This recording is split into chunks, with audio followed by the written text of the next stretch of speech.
Ito ang sinapit ng 5 taong gulang na si Laika. Nalapnos ang kanyang mukha at kaliwang siko.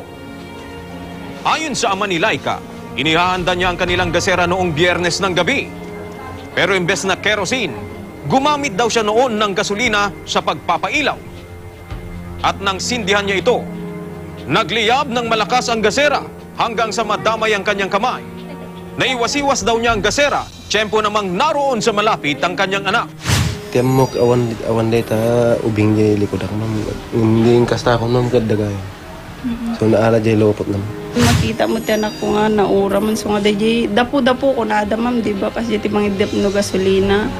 So natapang kumainalangan niya pro-staropa na. Kinabukasan pa nadala sa ospital ang bata.